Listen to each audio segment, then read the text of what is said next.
Whether you're a cycling newbie or seasoned pro, we all make mistakes.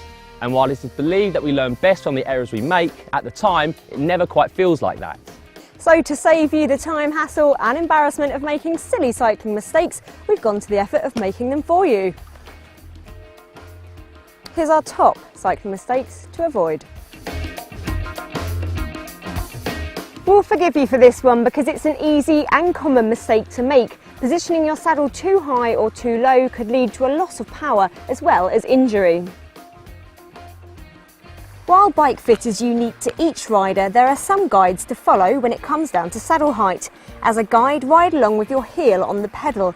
When your leg is at the very bottom of the pedal stroke, it should be almost fully extended, but not quite. If this doesn't feel quite right, feel free to change it slightly until you are comfortable.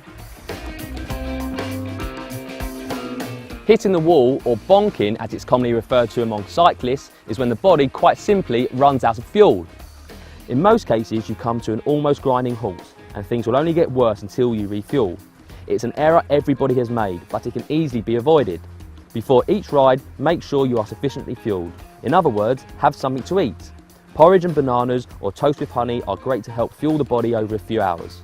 Out on your ride, take with you more than enough food. A few gels or bars and a couple of bottles. Heck, even a sandwich will all provide energy and keep your tank topped up. Trust us, you'd much rather have too much food in your jersey pocket than not enough.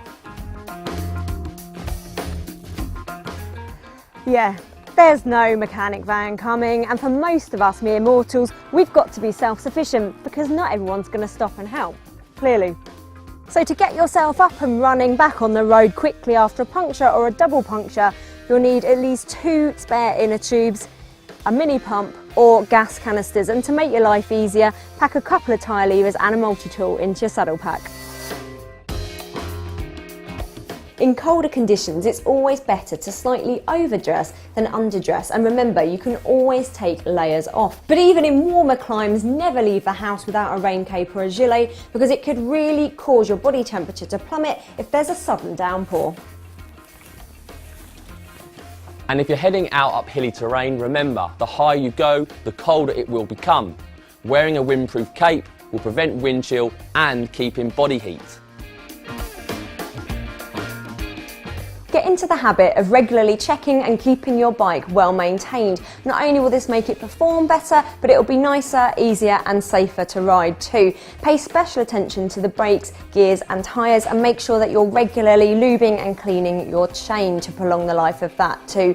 Now, if you're not confident doing all this by yourself at home, then most bike shops do offer servicing now, so make sure you're taking it in every now and again. We've all done it. The adrenaline is coursing throughout our veins and we just can't help ourselves from firing out the gates. Cycling is a tough sport at the best of times, and while there's nothing wrong in wanting to go faster than ever or beating a PB, it's important that you know your limits and ride within it. Going too hard too soon could ruin your ride, not to mention your morale too. It's common for those of you who are new to cycling to rely on your brakes too much. When needing to slow down, it can be tempting to grab the brakes hard, but braking must be done in a controlled manner.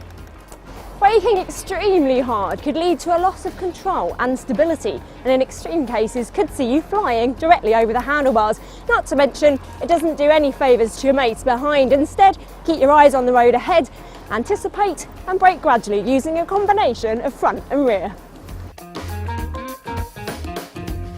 Your gears are there for a reason, to allow you to ride comfortably over a range of terrains. They're there to make your life on the bike easier and more enjoyable. There's no need to grind a hard gear at 40 RPM. All you're likely to do is injure your knees. Likewise, there's very little point spinning 140 RPM in easy gears all the time. You'll just make yourself dizzy.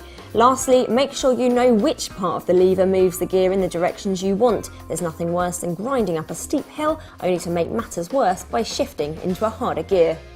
No one likes a visible panty line, not least cyclists. The chamois in your cycling shorts is designed to be worn directly against your skin, and it will make things much comfier too.